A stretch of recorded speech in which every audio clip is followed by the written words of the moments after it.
Morning class. Welcome in your accountancy video. Accountancy के अंदर हम लोग हमारा सेकंड चैप्टर वॉल्यूम 3 का कर रहे थे, that is your financial statement analysis. उसकी मैंने थोड़ी बहुत थ्योरी आप लोगों को बताई थी मेरी इससे पहले वाली वीडियो में। आई होप कि वो थ्योरी आप लोगों ने अच्छे से पढ़ ली होगी। अब हम उसी चैप्टर की थ्योरी को आगे कंटिन्यू कर रहे हैं, क्योंकि इस चैप्टर में सिर्फ हमें थ्योरी ही देखना है। जो हमें टूल्स एंड टेक्निक्स देखने हैं वो हमें नेक्स्ट चैप्टर से स्टार्ट करने हैं, जिसमें आपका असली प्रैक्टिकल आएगा। तो हम लोग हमारी आगे की थ्योरी स्टार्ट करते हैं। नेक्स्ट टॉपिक है आपका purposes, objective and significance of financial statement analysis. अब फाइनेंशियल स्टेटमेंट एनालिसिस के ऑब्जेक्टिव्स क्या है, पर्पसेस और सिग्निफिकेंस, तीनों का मतलब एक ही है। ये तीनों क्या है हमारे फाइनेंशियल स्टेटमेंट एनालिसिस के? सबसे पहला, it assessing the earning capacity and profitability. अगर आप एनालाइज करते हो अपने फाइनेंशियल स्टेटमेंट्स को अच्छे से देखते हो तो आपको ये पता चल जाता है कि आपकी जो एंटरप्राइज है, जो आपकी कंपनी है, उसकी अर्निंग कैपेसिटी क्या है और उसकी प्रॉफिटेबिलिटी कितनी है, वो कितना प्रॉफिट अर्न कर सकती है और कितनी उसकी अर्निंग कैपेसिटी है हमारे बिजनेस की। So capacity of enterprise in coming years, आने वाले सालों में हमें ये अंदाजा लग जाता है ये देखकर कि हमने इस साल या हमारे पिछले सालों में हमने कितना प्रॉफिट अर्न किया है।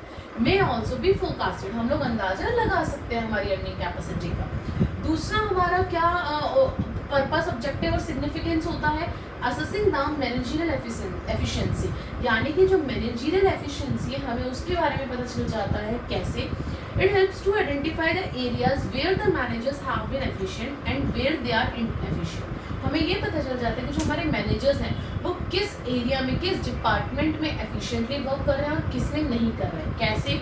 Example, accounting ratio. Accounting ratio के थ्रू आप ये पता कर सकते हो, like it is possible to analyse relative proportion of production, administrative and marketing expenses. इनका हम लोग प्रोपोर्शन निकाल लेते हैं। किसका? Production, administrative and marketing expenses का। तो जब प्रोपोर्शन निकालते हैं ना हम लोग, रेशियोज फाइंड आउट करते हैं, जो अभी हम लोग चैप्टर नंबर 4 में पढ़ेंगे इसी बुक की, उससे आपको समझ में आ जाएगा कि किस तरीके से मैनेजरियल एफिशिएंसी जो है वो हम लोग निकाल लेते हैं प्रोपोर्शंस और रेशियो एनालिसिस के थ्रू। आगे बढ़ती हूँ। नेक्स्ट पॉइंट है assessing the short term and long term solvency of the enterprises, कि हाँ हमें ये पता चल जाता है हमारी कंपनी की, हमारी एंटरप्राइजेस की शॉर्ट टर्म और लॉन्ग टर्म सॉल्वेंसी कितनी है, क्या है, क्या वो रीपे कर पाएंगे जो उन्होंने लोन उठा रखा है। कहीं ऐसा तो नहीं है कि उन्होंने लोन तो उठा लिया लेकिन उनकी शॉर्ट टर्म और लॉन्ग टर्म जो सॉल्वेंसी है वो अच्छी नहीं है, वो रीपे नहीं कर पाएंगे लोन को। तो इससे हम लोग ये एनालाइज कर लेते हैं। शॉर्ट टर्म सॉल्वेंसी के अंदर क्रेडिटर्स और सप्लायर्स इंटरेस्टेड होते हैं। क्यों? क्योंकि क्रेडिटर्स और सप्लायर्स ही होते हैं जिन पे हम उधार के लिए, शॉर्ट टर्म के लिए, 1 साल के लिए या 1 साल से कम के लिए उधार लेते हैं। Its ability to meet it, वो ये देखते हैं कि हाँ भाई ये लोग हमें, जो कंपनी वाले हैं, क्रेडिटर्स और सप्लायर्स ये देखते रहते हैं ये लोग हमें दे भी पाएंगे या नहीं, और कंपनी खुद ये एनालाइज करती है क्या हम इनको पेमेंट कर पाएंगे या नहीं कर पाएंगे। उसी तरीके से लॉन्ग टर्म सॉल्वेंसी के अंदर debenture holders and landers interested, इसके अंदर डिवेंचर होल्डर्स और लैंडर्स, बैंकर्स, ये सब आ जाते हैं। ये सब इंटरेस्ट रहते हैं to assess the ability of company and to repay the principal amount and interest thereon. और वो लोग ये जानने की कोशिश करते हैं भाई जो 10 लाख का, 11 लाख का, 15 लाख का, 20 लाख का अगर कंपनी ने लोन उठा रखा है लॉन्ग टर्म सॉल्वेंसी के उस पर, तो अगर लॉन्ग टर्म सॉल्वेंसी, अगर इतना बड़ा लोन अमाउंट उठा रखा है तो डिवेंचर होल्डर्स हो गए या जो भी लेंडर्स हो गए, बैंकर्स हो गए, वो लोग ये सोचते हैं कि भाई कंपनी जो है वो हमें रीपे कर पाएगी, नहीं पर कर पाएगी हमारा प्रिंसिपल अमाउंट प्लस उसका इंटरेस्ट। तो इसीलिए ये सारी चीज़ें असेस करने के लिए हम लोग हमारे फाइनेंशियल स्टेटमेंट का ये सारी चीज़ें देखने के लिए कि सब हो भी पाएगा यानी हम लोग एनालाइज करते हैं हमारे फाइनेंशियल स्टेटमेंट्स को। नेक्स्ट पॉइंट है इंटरफर्म कंपैरिजन। हम लोग कंपैरिजन इजीली कर लेते हैं। helps enterprises to assess its own performance as well as that of others, कि भाई हम लोगों की परफॉर्मेंस क्या है। कंपनी एनालिसिस से ये अंदाज़ा लगा लेती है हमारी अपनी पिछले साल के मुकाबले क्या परफॉर्मेंस है, और ये भी अंदाज़ा लगा लेती है कि हमारी कंपनी का दूसरी कंपनी के साथ कैसी परफॉर्मेंस चल रही है, हमारी कंपनी अच्छी है या जो मार्केट के अंदर और कंपनीज हैं उनकी फाइनेंशियल पोजीशन अच्छी है। If merger acquisition are to be considered. Next is your forecasting and preparing budgets. हम लोग क्या करते हैं, एनालाइज करके हमारे बजट्स रेडी करते हैं। क्यों? क्योंकि हम लोग ये भी तो देखेंगे ना कितना पैसा है, कितना नहीं है, हमें कहाँ लगाना है, कैसे लगाना है। बजट तो तभी तैयार होगा, वरना बजट कैसे रेडी कर लोगे आप। So it helps in assessing development in future, specially in the next year. अगले साल के लिए जो हमें बजट तैयार करना है वो हम लोग हमारे फाइनेंशियल स्टेटमेंट्स को एनालाइज करके ही करते हैं। Example, certain investment it may be possible to forecast the next year's profit on the basis of earning capacity shown in the past. अगर हमें कहीं इन्वेस्टमेंट करनी है, certain investment फ्यूचर में कोई इन्वेस्टमेंट करनी है जिससे हमें प्रॉफिट होगा, तो वो भी हमें यही चीज़ फाइनेंशियल स्टेटमेंट एनालाइज करके करोगे कि हमारे पास कितनी एसेट्स हैं, कितना हमारा जो है सॉल्वेंसी का रेट क्या है, रेशो क्या है, हम लोग कितना रीपे कर पा रहे हैं, हम लोग प्रॉफिट भी अर्न कर रहे हैं नहीं कर रहे हैं, अगर इन्वेस्टमेंट खरीद भी ली तो हम लोग उसकी पेमेंट कर पाएंगे नहीं कर पाएंगे। तो ये सारी चीज़ें जो है ना देखने के लिए हमें एनालाइज करना होता है financial statement. Next is your explainable and understandable. Explain और अंडरस्टैंड अच्छे से कर पाते हैं यूजर्स को हम लोग। कैसे? Helps the users to understand the complicated matter in the simplified manner. अगर हमारा कोई कॉम्प्लिकेटेड मैटर होता है तो उसको हम लोग बहुत सिंपली तरीके से हमारे यूजर्स को, वही यूजर्स जो आप इंटरनल एक्सटर्नल अपनी 11th क्लास में फर्स्ट चैप्टर में पढ़कर आए थे, याद करिए। और ये चीज़ याद होनी चाहिए आपको, you are in 12th class, कि हम लोग हमारे यूजर्स को बहुत सिंपल तरीके से हमारे कॉम्प्लिकेटेड जो भी मैटर्स हैं उनको समझा सके, अंडरस्टैंड करवा सके और एक्सप्लेन कर सके। By using charts, graphs and diagrams can be easy to explain and understand. Next point is your to know the financial strength, कि हमारी कंपनी की फाइनेंशियल स्ट्रेंथ कैसी है, कितनी है हमारी कंपनी की फाइनेंशियल स्ट्रेंथ, उसके पास कुछ पैसा भी है नहीं है हमारी कंपनी के पास, भाई ऐसे ही है खाली चल रही है normally. So funds required for modernization and expansion of the business will be available from internal resources or not। हम लोग अपने internal resources के थ्रू, कि जो हमारे इंटरनली वर्क कर रहे हैं रिसोर्सेज, उनके थ्रू हम लोग हमारे कुछ फंड हमारे पास है या नहीं है जिससे हम लोग मॉडर्नाइजेशन कर सकें और अपने बिजनेस का एक्सपेंशन कर सके, ग्रोथ कर सके हमारे बिजनेस की। पहला क्वेश्चन ये उठता है। दूसरा ये उठता है that how much fund can be raised from external resources on the basis of goodwill, कि जो हमारी गुडविल है हमारे मार्केट के अंदर, उस गुडविल से क्या हमारे पास इतना फंड, एक्सटर्नल रिसोर्सेज से हम लोग इतना फंड क्या बना पा रहे हैं कि हम लोग हमारे बिजनेस की ग्रोथ और एक्सपेंशन कर सके। ये 7 पॉइंट्स हैं, अभी 3 पॉइंट्स हो रहे हैं, वो पढ़ते हैं, फिर हमारा नेक्स्ट टॉपिक देखिए। Yes class, next point is your to know the capability of payment of dividend and interest. हम लोग ये पता करते हैं कि हमारी कंपनी जो है, एंटरप्राइज जो है, वो डिविडेंड और इंटरेस्ट पे कर पाएगी या नहीं कर पाएगी अपने और शेयर होल्डर्स को और डिवेंचर होल्डर्स को। So it has a capacity to know the capacity to pay the dividend and interest in time, यानी कि आप टाइमली अपना इंटरेस्ट और डिविडेंड पे कर सकते हो या नहीं कर सकते हो, इसलिए फाइनेंशियल स्टेटमेंट एनालिसिस करना ज़रूरी होता है। Next is your to know the trend of the business. Business का ट्रेंड जानने के लिए sales increases, increase in profit margin, so you may the result is to growth the trend of the growth trend of concern, यानी कि वो ये बोल रहा है अगर सेल्स इंक्रीज होती है तो आपका जो प्रॉफिट मार्जिन है वो भी इंक्रीज होता है, जिससे आपके बिजनेस एंटरप्राइजेस की क्या होती है, ग्रोथ होती है। Helps to know whether business is progressive or not. इससे ये पता चलता है कि हमारा बिजनेस प्रोग्रेसिव है या नहीं, यानी कि प्रोग्रेस कर रहा है या नहीं कर रहा है, लॉस में जाए जा रहा है।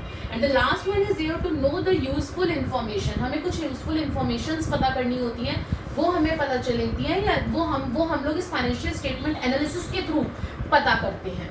To know weak spots of the business, के हमारे वीक पॉइंट्स क्या हैं बिजनेस के, and so that management can take remedial measures at proper time, ताकि जो मैनेजमेंट है वो प्रॉपर टाइम पे अपने मेजर्स ले सके, रेमेडियल मेजर्स ले सके, ताकि हम लोग हमारे अगर लॉस में जा रहे हैं तो ज़्यादा लॉस में ना जा पाए। तो ये 10 पॉइंट्स हमने देखे, हमारे ऑब्जेक्टिव्स कह लो, सिग्निफिकेंस कह लो, कि ये क्या आपके ऑब्जेक्टिव्स और सिग्निफिकेंस है फाइनेंशियल स्टेटमेंट एनालाइज करने के, क्या उद्देश्य है, क्यों करते हैं, वो हमने इन 10 पॉइंट से सीखा।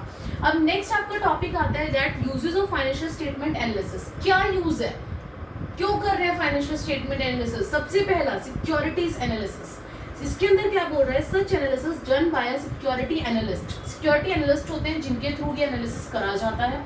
Who is interested in cash generating ability, जो ये देखता है कि भाई कंपनी कितना कैश जनरेट कर सकती है, डिविडेंड पे आउट उसका पॉलिसी क्या है, and behaviour of share price, और शेयर प्राइस का बिहेवियर क्या है कंपनी का।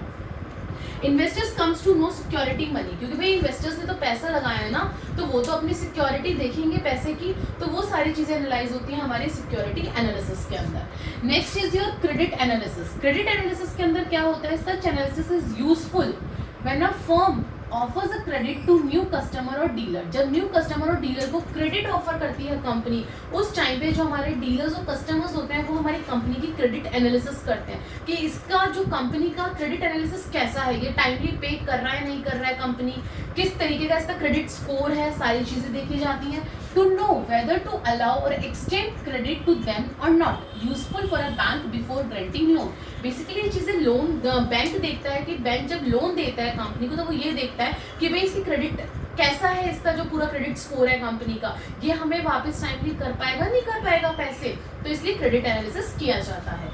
नेक्स्ट इज योर डेप्ट analysis done by firm to know its borrowing capacity.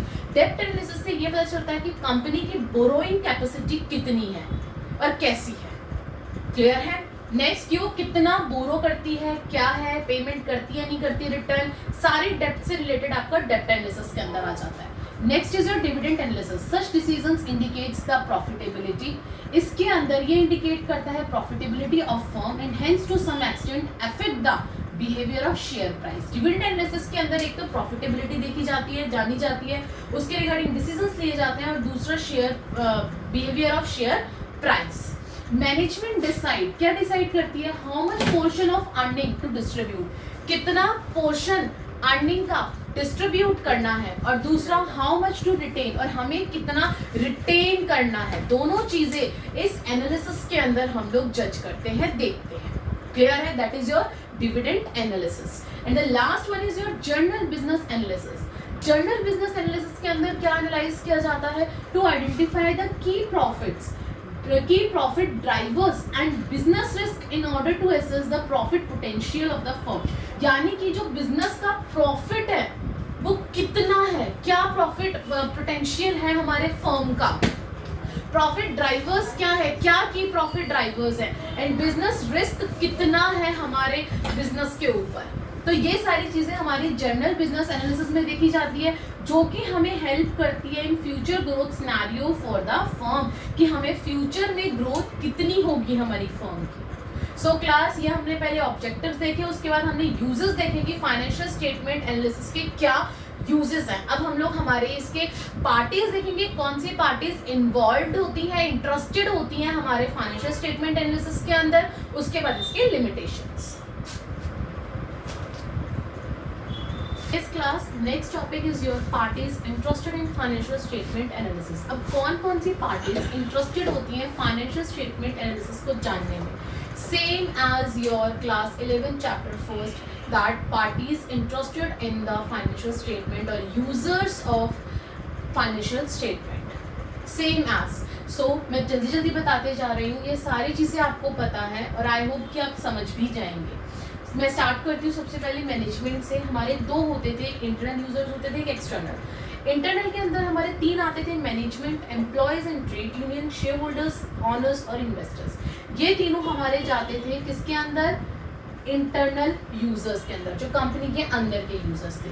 वहीं पे ही मैं पोटेंशियल इन्वेस्टर्स से यहाँ से बात करूँ सारा, तो ये सारा आपका जाता था एक्सटर्नल यूजर्स के अंदर, बट इसके अंदर इंटरनल एक्सटर्नल नहीं बताया गया। इसके अंदर आपको सबको ही एक साथ एक्सप्लेन कर दिया गया कि कौन कौन सी पार्टीज इन्वॉल्व है, इंटरेस्टेड है।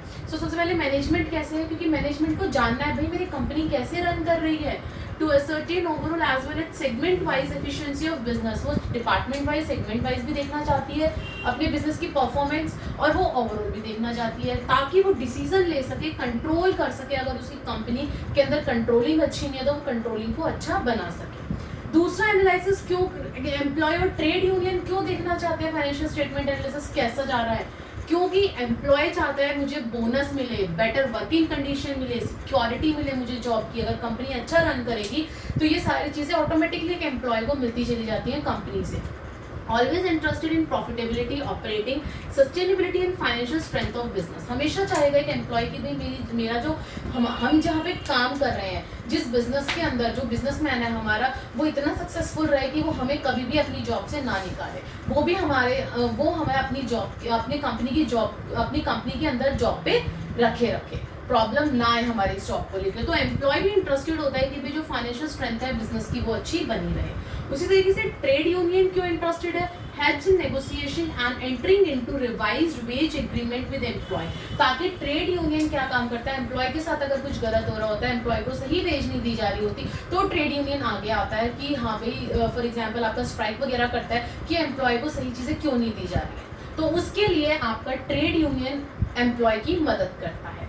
आगे बढ़ती हूँ, शेयर होल्डर्स और ऑनर्स और इन्वेस्टर्स। अब शेयर होल्डर्स क्यों इंटरेस्टेड है? Why the shareholders are interested, owners or investors? So owner invest their savings. Owner जो है वो अपनी सेविंग्स को इन्वेस्ट करता है। अब भाई जब ऑनर अपना पैसा लगाया तो वो कुछ रिटर्न में भी चाहेगा, उसको तो चाहिए ही चाहिए पैसा कि हाँ भाई मैंने पैसा लगा रखा है, इन्वेस्ट कर रखा है पैसा। So owner invest their savings and growth potential of business helps in appreciation of their investment. यानी कि जो शेयर होल्डर, ऑनर, इन्वेस्टर है, पैसा लगाते हैं तो वो ऑब्वियस सी बात है जो इंसान पैसा लगाएगा वो तो देखेगा कंपनी कैसी चल रही है, बिजनेस कैसा चल रहा है। आगे next is your potential investors. Potential investors वो होते हैं जो पैसा लगा चुके होते हैं। पोटेंशियल इन्वेस्टर्स वो होते हैं जो पैसा लगाने की बात करते हैं कि हाँ भाई हम इस कंपनी में पैसा लगाएं या ना लगाएं। अगर आपकी फाइनेंशियल स्टेटमेंट एनालिसिस अच्छा है कि हाँ भाई चलो अच्छी कंपनी है तो पैसा लगाते हैं, रिटर्न टाइमली मिलता है, रिटर्न जो है वो अच्छा मिलता है। So to know present profitability to determine whether they should invest in a particular company और नॉट, कि भाई हमें पर्टिकुलर कंपनी में इन्वेस्ट करना चाहिए या नहीं करना चाहिए। नेक्स्ट इज योर सप्लायर्स और creditors to know short term solvency position. भाई कंपनी की पोजीशन कैसी है, वो पैसा लेने के बाद उधार वापस भी करती है नहीं करती है, ऐसा तो नहीं है उधार लेके भाग जाती है, ऐसा नहीं होना चाहिए। तो क्रेडिटर्स और सप्लायर्स जो होते हैं वो कंपनी की उधारी एक तरह से देखते हैं, शॉर्ट टर्म सॉल्वेंसी पोजीशन देखी जाती है कि हमें पैसा रिटर्न करेंगे या नहीं करेंगे। To decide whether they should allow or extend credit enterprises or not, कि भाई हम उन्हें और आगे उधारी दें कंपनी को या ना दें। Next is your bankers and lenders. Obviously बात है बैंक क्यों इंटरेस्ट होगा, क्योंकि बैंक लोन देता है कंपनी को। So to interested in servicing the loan granted to an enterprise. उसे लोन देना है तो लोन के बदले में कंपनी उसे वापस पैसा दे पाएगी या नहीं दे पाएगी। बैंक इसलिए इंटरेस्टेड होता है फाइनेंशियल स्टेटमेंट एनालिसिस को जानने में। रिसर्चर्स क्यों इंटरेस्टेड होते हैं? May be interested in data of different aspects. अलग अलग एस्पेक्ट्स के डाटा को वो जानने में इंटरेस्ट रहते हैं। Business like purchases, sales, operating cost की भी हम जो रिसर्च कर रहे हैं, जो हम आगे बता रहे हैं हमारी कंपनी को, ऐसा तो नहीं है कि हाँ भाई कहीं कोई प्रॉब्लम हो रही है। हम जो रिसर्च कर रहे हैं उससे हमारी कंपनी को बेनिफिट हो रहा है या नहीं हो रहा। रिसर्चर्स भी ये चीज़ सोचते हैं।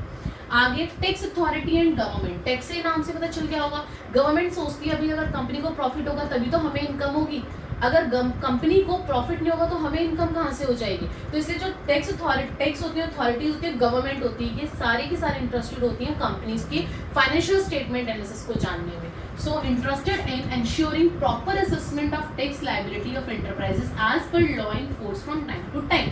और साथ में जो अथॉरिटीज होती है वो ये भी चेक करती है कि जो कंपनी है वो एज पर लॉ चल रही है नहीं चल रही है। पता चले वो अपने कानून लगाए जा रही है कंपनी के अंदर, ऐसा नहीं हो सकता। हमें हमेशा एज पर कंपनीज एक्ट ही चलना पड़ेगा हमारी कंपनी को। And next one is your customers. Customers क्यों इंटरेस्टेड होते हैं? भाई कस्टमर को तो सामान खरीदना है, क्यों नहीं होगा कस्टमर इंटरेस्टेड कि कस्टमर को सामान क्वालिटी वाइज कैसा मिल रहा है। सो इंटरेस्टेड कस्टमर क्यों इंटरेस्टेड होता है? About the continuance of enterprise by whether they have a long term insolvency with or dependent on enterprises। यानी कि कस्टमर ये देखता है कि भाई हम जो कंपनी है, जिस कंपनी के ऊपर हम डिपेंड है, जिस कंपनी का हम सामान ले रहे हैं, वो कंपनी जो है वो लॉन्ग टर्म चलने वाली भी है या नहीं है। पता चले कि वो लॉन्ग टर्म चलने वाली नहीं है तो इसीलिए जो कस्टमर्स होते हैं, कस्टमर्स भी इंटरेस्टेड होते हैं क्लास, क्योंकि कस्टमर्स को उस कंपनी का प्रोडक्ट खरीदना होता है। ये हमने 9 पार्टीज पढ़ी हैं अभी तक जो इंटरेस्टेड होती हैं। आगे की और पार्टीज भी देखते हैं, फिर लिमिटेशंस देखेंगे। So class next point number 10 क्या कह रहा है? फाइनेंस मैनेजर और फाइनेंस डिपार्टमेंट ये कैसे इंटरेस्टेड होते हैं हमारे फाइनेंशियल स्टेटमेंट एनालिसिस को जानने में? It focuses on financial strength. ये हमेशा फाइनेंशियल स्ट्रेंथ और वीकनेस को देखते हैं and credit worthiness of the company. ये 3 चीजों को एनालाइज करते हैं, strength, weakness and credit worthiness. Assist in predicting future financial crisis and enables the finance manager to take corrective actions beforehand, यानी कि अगर उन चीज़ों को, स्ट्रेंथ को, वीकनेस को, क्रेडिट वर्दीनेस को कंपनी की, finance manager time to time देखता रहेगा, एनालाइज करता रहेगा हमारे फाइनेंशियल स्टेटमेंट को, तो उससे क्या होगा कि अगर इन फ्यूचर कोई प्रॉब्लम होगी, कोई क्राइसिस आने वाला होगा, तो वो बिफोर हैंड यानी कि पहले ही अपना एक्शन ले लेगा उसको ठीक करने के लिए। और रेगुलेटरी अथॉरिटीज क्यों इंटरेस्टेड होती हैं? Like law board like SEBI, stock exchange, to know conformity with the specified laws and rules, and these statements really safeguards the interest of various concerned agencies. यानी कि लाइक सेबी, आपका लॉ बोर्ड, स्टॉक एक्सचेंज, ये लोग ये चीज check करते रहते हैं कि as per law and rules क्या आपकी कंपनी सारी चीजें ठीक चला रही है या नहीं चला रही है, कि रियली सेफगार्ड्स होती हैं the interest of various concerned agencies. बाकी और सारी एजेंसीज के लिए ये क्या होती हैं? एज अ सेफगार्ड होती हैं। सो ये हमने कुछ हमारे 11 पार्टीज देखी जो कि इंटरेस्टेड होती हैं आपके फाइनेंशियल स्टेटमेंट एनालिसिस को जानने में। अब लास्ट टॉपिक उठाते हैं इस चैप्टर का, that is your limitations of financial statement analysis. अरे भाई, हर सिक्के के दो पहलू होते हैं, अगर कुछ फायदा होगा तो कुछ नुकसान भी होगा। अकाउंटिंग जो है आपकी, हमने अकाउंटिंग में भी पढ़ा है, हमारा फर्स्ट चैप्टर की, कभी अकाउंटिंग की भी लिमिटेशंस होती हैं जो हम अकाउंटिंग कर रहे हैं, फाइनेंशियल स्टेटमेंट की भी लिमिटेशंस होती हैं वहीं पे, तो फाइनेंशियल स्टेटमेंट एनालिसिस की क्यों नहीं होंगी लिमिटेशंस? सो सबसे पहली लिमिटेशन है हिस्टोरिकल एनालिसिस, कि हम लोग इसके अंदर सारी चीजें हिस्टोरिकल एनालिसिस के, हिस्टोरिकल डाटा के बेसिस पे करते हैं। Analysis what happened till date, आज तक क्या हुआ हम वो एनालाइज करते हैं। Does not reflect the future, हम फ्यूचर नहीं देखते हैं कि फ्यूचर में हाँ भाई अच्छा होगा तो उसको भी दिखाओ, हमारी कंपनी देखो फ्यूचर में इतनी ऊपर चली जाएगी, नहीं। टिल डेट तक आपकी कंपनी कैसी है, हिस्ट्री में कैसी रही है, पीछे कैसी रही है, पास्ट में, वो देखी जाती है। आगे बढ़ते हैं, इग्नोर्स प्राइस लेवल चेंजेस। अगर किसी चीज का प्राइस लेवल चेंज हो रहा है उसको इग्नोर किया जाता है। अगर आज से 4 साल पहले आपने कोई मशीनरी खरीदी है और उस मशीनरी की अमाउंट थी 10,000 रुपए, तो आपकी बुक्स में वो 10,000 रुपए से ही चलेगी। अगर उसका प्राइस लेवल चेंज होकर आज की डेट में 1 लाख हो गया तो it doesn't matter, it doesn't matter. It means कि प्राइस लेवल अगर चेंज हुआ तो उसको इग्नोर कर दिया जाता है। Analysis of financial statement of different accounting year invalid, उसको इनवैलिड मान लिया जाता है। आगे बढ़ती हूँ, क्वालिटेटिव एस्पेक्ट्स इग्नोर्स, क्वालिटी नहीं देखी जाती। भाई मैनेजमेंट कितनी मेहनत कर रहा है, क्वालिटी ऑफ मैनेजमेंट, स्टाफ कितनी मेहनत कर रहा है, पब्लिक रिलेशंस कितने अच्छे हैं, कुछ नहीं देखा जाएगा। बस हमें पैसों से मतलब है कि हाँ भाई क्या क्वांटिटी है, प्रॉफिट है, लॉस है, हमें सिर्फ वो चीज देखनी है और कुछ नहीं देखा जाएगा। क्लियर है? नेक्स्ट है, it suffers from the limitations of financial statements. ये हमेशा सफर करता है फाइनेंशियल स्टेटमेंट की वजह से। फाइनेंशियल स्टेटमेंट्स, अब बताओ आप एनालाइज किसका कर रहे हो? फाइनेंशियल स्टेटमेंट का। अब फाइनेंशियल स्टेटमेंट में गलती होगी तो एनालिसिस में तो गलती होगी अपने आप, तो इसलिए ये भी फाइनेंशियल स्टेटमेंट की लिमिटेशंस की वजह से सफर करता है। Analysis always based on financial information in financial statement. Short form use करिए, don't use a short form. तो जो फाइनेंशियल इंफॉर्मेशन हमें फाइनेंशियल स्टेटमेंट से मिलती है उसी का तो एनालाइज करते हैं। तो फाइनेंशियल स्टेटमेंट में अगर गलती होगी तो एनालिसिस में तो गलती होगी। Next is you're not free from bias. Accountant has to make a choice out of alternative available. Accountant के पास चॉइस होता है कि वो कौन सा ऑल्टरनेटिव यूज कर रहा है अपना मेथड के लिए। For example, choice in the method of inventory valuation, choice in the method of depreciation. So it is not free from bias. Next is your variation in accounting practices. Accounting practices की variations होना. Inter-firm comparison, accounting practices variations are possible. Inter-firm comparison जब हम करते हैं उसके अंदर हम लोग हमारी accounting practices के अंदर variations जो है वो कर लेते हैं. It is necessary that practices followed by firm do not vary significantly. यानी कि वो ये बोल रहे हैं कि जरूरी नहीं है, it is not necessary that practices जो हम followed कर रहे हैं followed by firm do not vary significantly. यानी कि आप लोग जो है ना, ऐसा नहीं है कि प्रैक्टिसेस को जल्दी आप लोग चेंज करते जाए। अगर एक प्रैक्टिस आपने अकाउंटिंग प्रैक्टिसेस फॉलो करी है तो आपको वही करना पड़ेगा। इट इज नेसेसरी दैट, जरूरी है। Practices followed by firm do not very significantly. आप जल्दी उस प्रैक्टिसेस को चेंज नहीं कर सकते अकाउंटिंग प्रैक्टिसेस को अपनी कंपनी के अंदर। Next is your window dressing. Window dressing, window shopping सुना होगा कि हम बाहर से देखकर आ जाते हैं, मॉल में जाते हैं बाहर से देखकर आ जाते हैं। विंडो शॉपिंग हो गई आपकी कि यहाँ से देखकर आना, उसी तरीके से विंडो ड्रेसिंग, बट यहाँ पे मतलब बदल जाता है। क्या? Better financial position than what it actually is. Actually में क्या है आपकी financial position by manipulating the books of account. यानी कि एक्चुअल में क्या पोजीशन है उसको ना दिखा के हम लोग हमारे अकाउंट्स को मैनिपुलेट भी कर सकते हैं। तो वो हो जाता है विंडो ड्रेसिंग। ये इसका सबसे बड़ा लिमिटेशन है, ठीक है। इसका सबसे बड़ा लिमिटेशन है कि हम लोग हमारे अकाउंट्स को मैनिपुलेट भी कर देते हैं। Next is your identify symptoms. हम लोग सिम्टम्स आइडेंटिफाई कैसे करें? Identify symptoms of problems, identify तो कर लेते हैं but does not offer it's diagnosis. लेकिन उसके डायग्नोसिस, उसके क्या सही दवा है उसकी, वो नहीं निकाल पाते। बट डज नॉट ऑफर, हम लोग ऑफर नहीं करते हैं उसके डायग्नोसिस को। गलतियां क्या करी है उसको।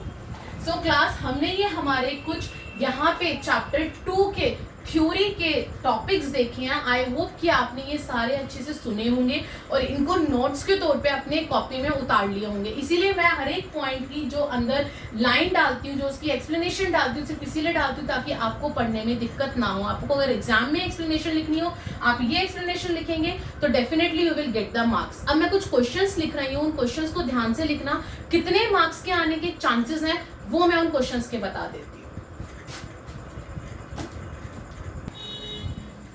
सो क्लास, अब कुछ इंपॉर्टेंट क्वेश्चंस देखते हैं कि ये क्वेश्चंस कितने मार्क्स के आ सकते हैं आपके बोर्ड एग्जाम में।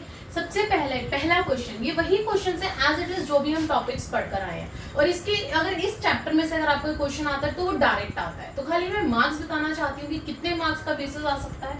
What is financial statement analysis? 1 marks में आ सकता है। Second is your difference between vertical and horizontal analysis, जो कि हमने इससे पहले वाली वीडियो में करा था, ये आपका 4 मार्क्स का आ सकता है। Third is take the process हम लोगों ने करा था ऑफ फाइनेंशियल स्टेटमेंट एनालिसिस, ये भी 4 मार्क्स में आ सकता है। Next is explain any 4 objectives of financial statement analysis, again for 4 marks. Next is explain any 4 uses of financial statement analysis, 4 marks. 6. How is the below mentioned parties interested in financial statement analysis? ये जो मैंने नीचे parties का नाम लिखा है, जो भी हम पढ़कर आए हैं, 10 और 11 पार्टीज जो भी हम पढ़कर आए हैं, वो कैसे इंटरेस्टेड होती है वो उसकी एक्सप्लेनेशन में मैंने लिखा था। इसीलिए मैंने कहा था कि जो मैंने आपके पॉइंट्स की एक्सप्लेनेशन लिखवाई है उन्हें जरूर लिखिएगा, उन्हें मत भूलिएगा लिखना, उन्हें अच्छे से समझिएगा, क्योंकि इस टाइप में क्वेश्चन आता है कि ये जो पार्टीज है ये कैसे इंटरेस्टेड है फाइनेंशियल स्टेटमेंट एनालिसिस में। मैनेजमेंट कैसे इंटरेस्टेड होती है बताइए? मैनेजमेंट कैसे होती है? उसे डिसीजन लेने होते हैं। एम्प्लॉयज क्यों होते हैं? वो अच्छा वर्किंग कंडीशन चाहते हैं, अच्छा बोनस चाहते हैं। शेयर होल्डर्स क्यों इंटरेस्टेड होते हैं? क्योंकि उन्होंने पैसा इन्वेस्ट करा हुआ होता है। पोटेंशियल इन्वेस्टर्स क्यों होते हैं? क्योंकि वो करना चाहते हैं पैसा इन्वेस्ट, तो करें या ना करें। क्रेडिटर्स क्यों होते हैं? Because to know the short term solvency, कि भाई हमारा पैसा वापस मिलेगा नहीं मिलेगा, हम अपना जो वो हमने जो लोन वगैरह दे रखा है वो हम एक्सटेंड कर सकते हैं नहीं कर सकते। बैंकर्स क्यों होते हैं? सेम कि हम अगर हम लोन अगर कंपनी हमसे लोन लेती है तो लोन हमें वापस करेगी नहीं करेगी। टैक्स अथॉरिटीज क्यों होती है? भाई हमें कुछ टैक्स मिलेगा नहीं मिलेगा, कंपनी प्रॉफिट में जा रही है लॉस में जा रही है। कस्टमर्स क्यों होते हैं? कस्टमर्स को प्रोडक्ट खरीदना होता है, कस्टमर ये देखता है कि कंपनी का मार्केट के अंदर क्या फाइनेंशियल पोजीशन है। तो ये सारी पार्टीज इसलिए इन्वॉल्व होती हैं। ये आपका डायरेक्ट आ जाता है 8 मार्क्स का, 1 मार्क्स ईच। नेक्स्ट और last is explain any 4 limitations of financial statement analysis, जो भी हम लास्ट टॉपिक करके आए थे, again for 4 marks. So class, अब ये चैप्टर आपका पूरी तरीके से खत्म हो चुका है, financial statement analysis chapter number 2 of your volume number 3। So please इस चैप्टर को ध्यान से करना, ज्यादा इंपॉर्टेंट नहीं है, लेकिन हाँ कुछ थोड़ा बहुत जरूर आएगा इसमें से भी, 1 मार्क्स 2 मार्क्स जितने का भी आएगा। अब हम लोग हमारी नेक्स्ट वीडियो के अंदर हमारा नेक्स्ट चैप्टर उठाएंगे, that is chapter number 3, ratio analysis, sorry not ratio analysis, comparative and common size statement, जो कि बहुत इजी चैप्टर है। अगर आप लोग एक बार समझ लेंगे आगे तक नहीं भूलेंगे, इतना इजी चैप्टर है। बट प्लीज मेरी वीडियो को लाइक शेयर करिएगा और चैनल को सब्सक्राइब करिएगा, तभी आप तक वो वीडियो आसानी से पहुंच पाएगी। Thank you.